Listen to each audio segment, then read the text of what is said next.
Allison. I'm being the loud, annoying guy tonight. Hi, how you doing? Great. Well. Good. How you doing? My name's Eric, and on behalf of Colin and Allison, I would like to thank you for attending this memorable event today. I promise to keep my words brief, as I know we are all here to witness the spectacle that is Colin's dancing. A big thank you must be extended to Pat and Gloria. Where are they? Yes. For such a beautiful setting and a marvelous reception. Otherwise, we'd be surely crammed in Colin's favorite restaurant, Bojangles.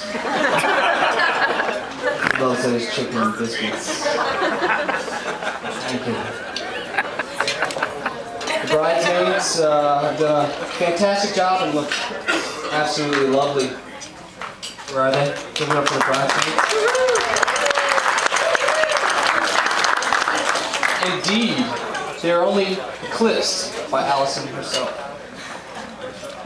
Woo! Sure, you will agree it looks stunning today. And Colin, who just looks stunned. When Colin asked me to be his best man, I was obviously very flattered.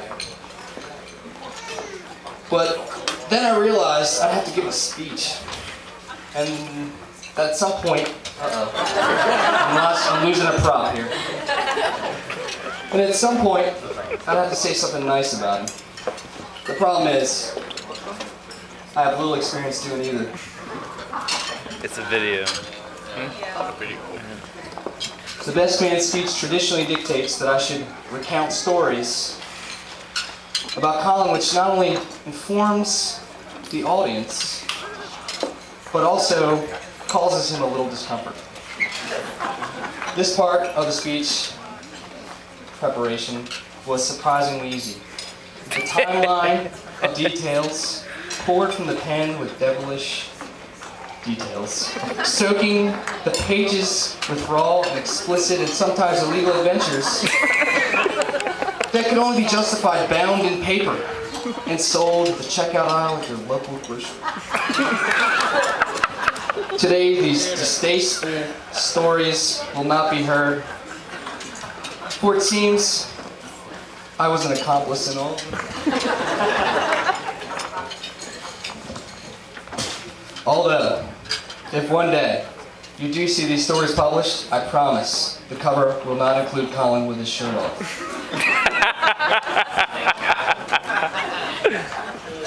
Colin was born on July 26th, 1978, which was a Wednesday.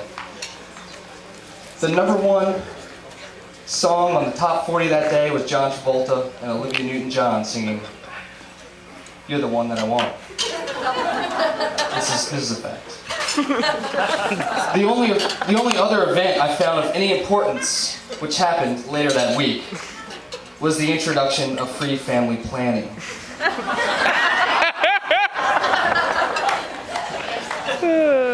No one really says Colin was an ugly baby. Although his mother, Linda, only had morning sickness after he was born.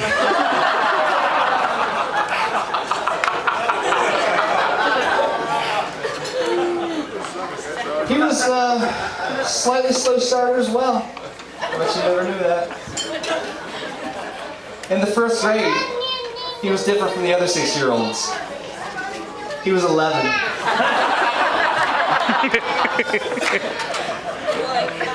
Since then, Colin has made knowledge a driving force in his life. After graduation from Easton High School, damn right, he chose the College of Charleston to continue his education.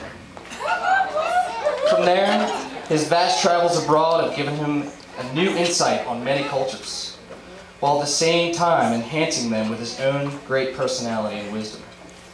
His best decision so far was to return to Charleston for higher learning. Here, he was fortunate and smart enough to take his previous friendship with Allison and help it blossom into the love we are all witnessing today.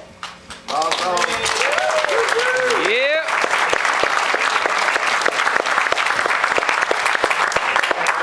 Colin is currently a teacher here in South Carolina. Since his first day in front of a classroom of students, well, all that can be said is thank goodness for Mississippi.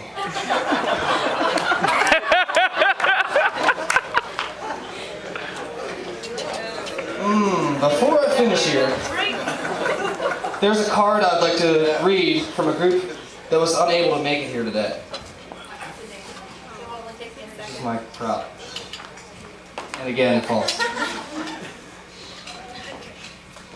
It's from the 1996 Easton varsity soccer team. You remember them? Colin was useless in all positions. We hope Allison has more luck in the future. I don't understand. I'm going to skip that.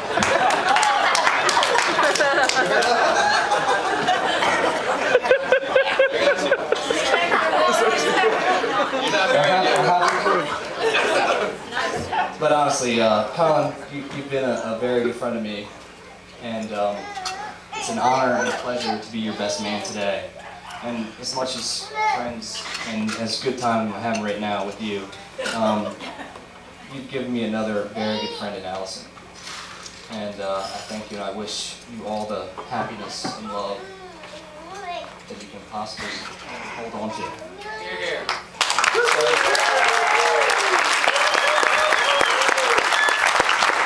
So finally,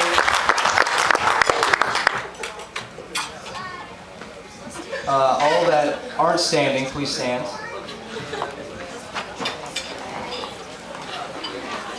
And I would like to raise a toast to Colin and Allison.